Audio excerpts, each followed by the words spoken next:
The fact is the government at the moment is sitting back and watching while 15,000 jobs are at risk.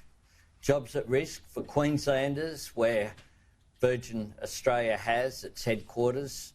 Jobs at risk for pilots. Jobs at risk for flight attendants. Jobs at risk for clerical staff. Jobs at risk for those who work in our airport terminals.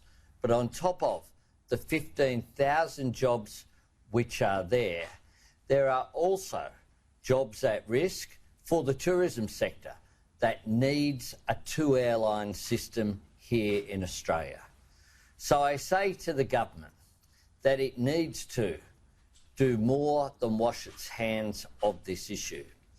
It has been prepared to intervene, to support Rex, and that's a good thing. But it needs to be prepared to give consideration to support Virgin whilst ensuring that taxpayers' interests are protected. And they certainly can do both. If money is given through an equity injection, for example, that protects taxpayers' interests and indeed would ensure that at a future time that equity could be sold down potentially at higher value. So I think that the government needs to reassess this. Can I say about one further issue, which is the changes that were made by Christian Porter yesterday to regulations, undermining our industrial relations system. Now, the government has praised the ACTU and the trade union movement during this crisis. But this change, done without the support of the trade union movement, whereby businesses, whether they're affected by coronavirus or not, can change or give notice of change of wages and conditions with just 24 hours for the opportunity to be given for workers in any workplace to assess what that means for them, and therefore restrict their ability to have proper advice from unions or from other organisations, is really the government going back to its old standard of using every opportunity to have a go at the rights of working people and the rights of trade unions. We raised this last night with Christian Porter in our telepresence meeting. And can I say this also, there was absolutely no consultation with the opposition about this either. The government can't have it so that they want to be bipartisan when it suits them and then just engage in this sort of activity. A government that we remember on the last day of sitting last year rammed through anti-union legislation without a single word being able to be offered in that debate. Happy to take questions, which are online, I understand. If you just say where you're from. Tina's from AAP here. During today, this suggestion is willing that the Transport Union time should be used to bail out Virgin. Sorry, I couldn't hear the question. Do you want to try again? Just wondering what you made of the Prime Minister's suggestion this morning that the Transport Workers Union superfund should be used to bail out Virgin. Well, I like the fact that the government that has spent a fair bit of time attacking the Transport Workers Union and attacking industry superannuation now feels as though they're in a position to dictate to those organisations what they do with their investment.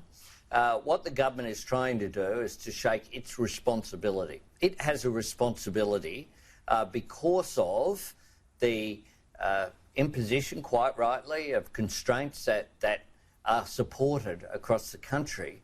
That's why there are particular circumstances for the airline industry. It's a direct result of the coronavirus and the constraints that have been put on.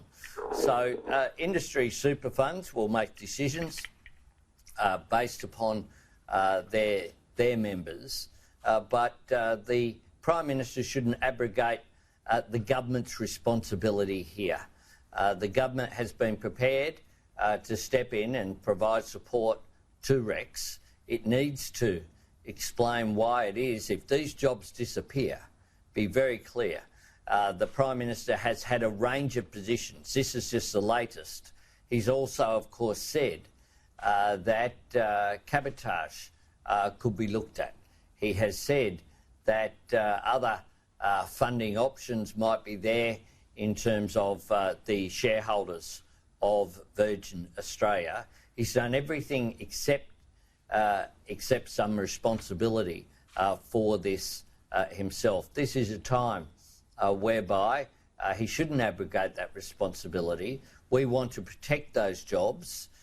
We are not prescriptive about how they're protected, but we want to protect them because of the impact that it would have on those working people, but also because it is in Australia's national interest for there to be the two airline structure maintained in Australia. Albert, it's Phil Curry here. Hey, Phil. Okay. I'd just like to get your reaction and your initial thoughts to that statement by the Prime Minister yesterday in the opening of his press conference about the need to turn economic policy settings on its head to pursue an aggressive pro-growth strategy, supporting business, and if that involves breaking election promises, so be it. So he wasn't specific in terms of things, but I wonder how you would feel about a revisitation of company tax cuts, further industrial relations changes and so forth.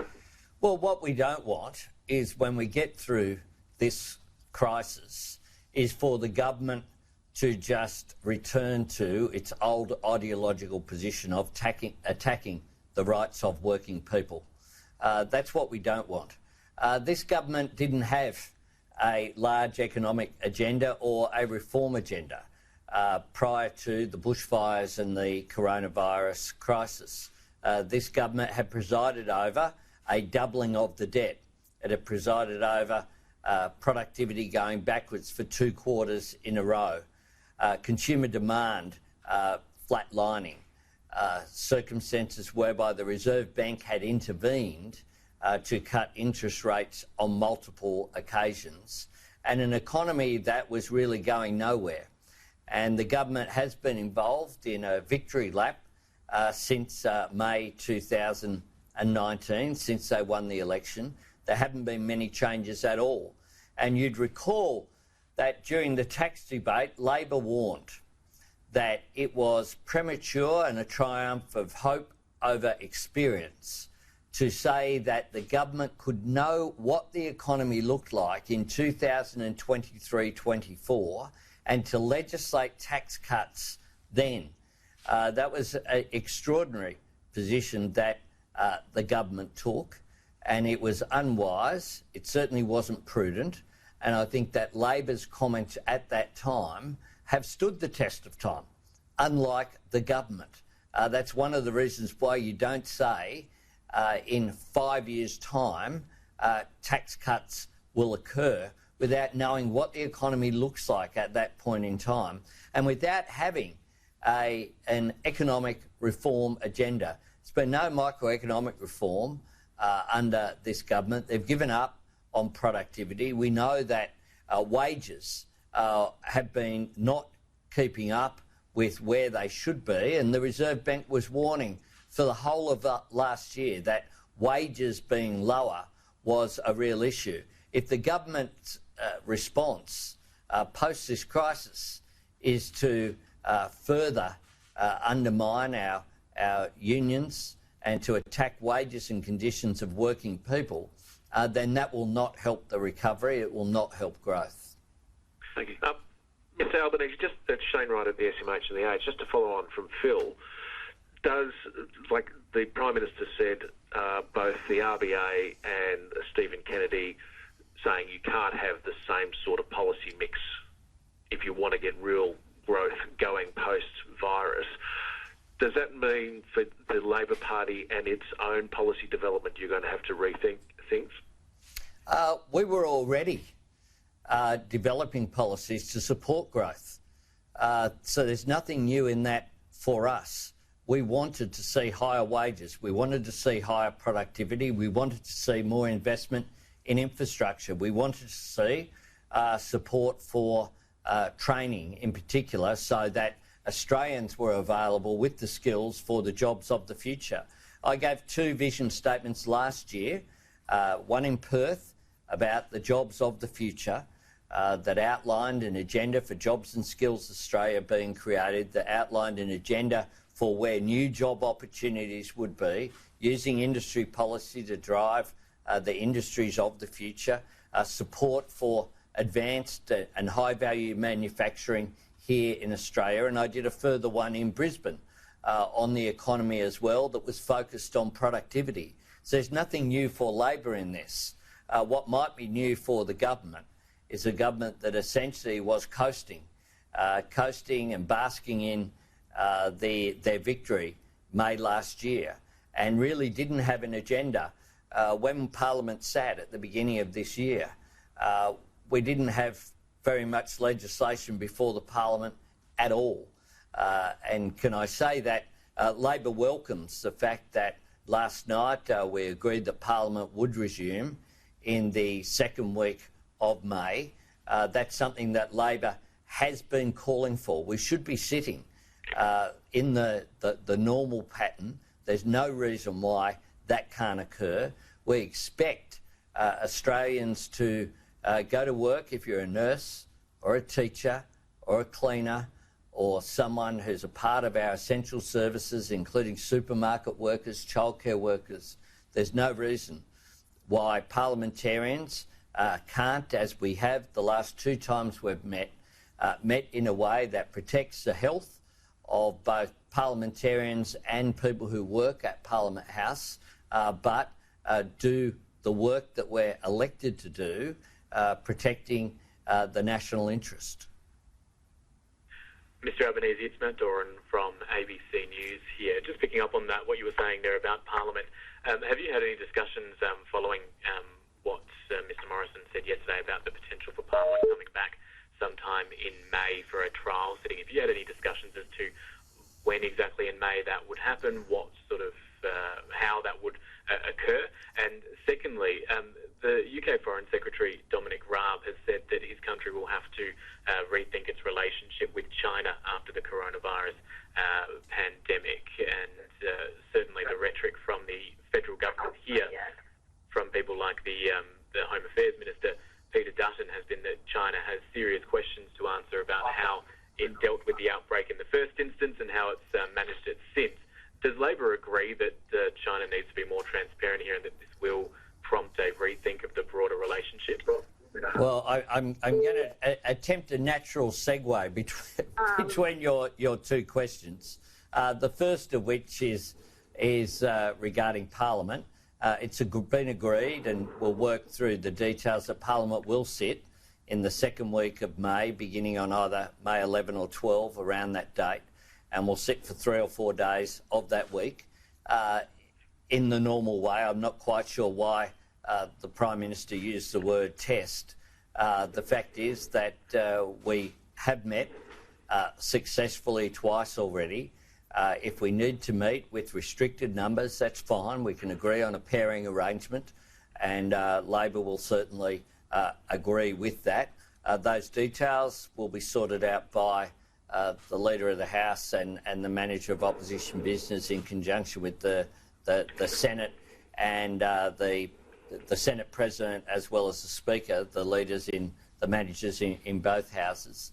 I think Australians expect us to be sitting. I think it sends the right message that we're sitting.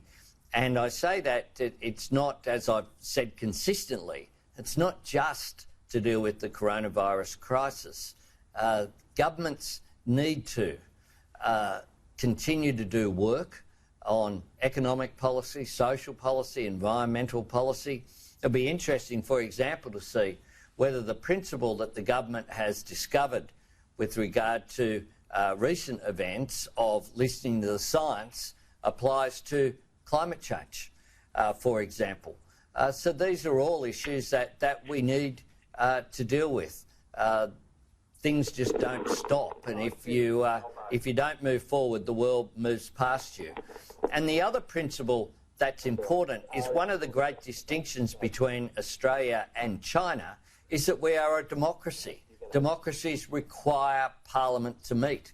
So, of course, when you have a one-party state, you have less democracy, you have less transparency there as well. So that is a circumstance. We want there to be transparency about all the events surrounding this crisis.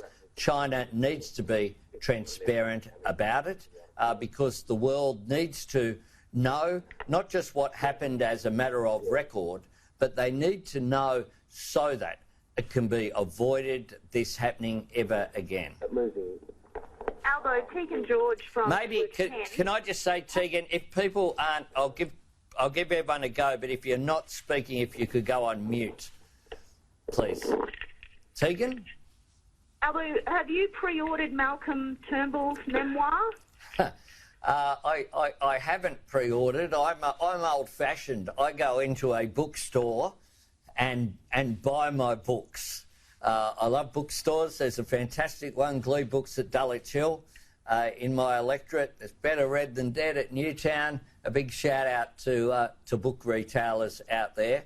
And I'm someone who, for the same reason I like reading a newspaper by touching it rather than reading it online, that maybe says something about when I was born as much as anything else. But look, I will certainly I have an interest in biographies and autobiographies. So no doubt I think Malcolm Turnbull will have some interesting things to say in that book. He's someone who was an elected Prime Minister of Australia, and he certainly has some interesting insights into the people who he served with in the party room.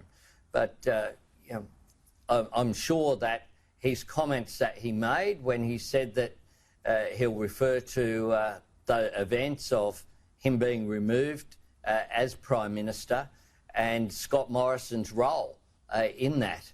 And he refers, interestingly, to Scott Morrison saying one thing at other occasions and his supporters all going the other way. And Australians are entitled to know how it is that their Prime Minister was changed without an election.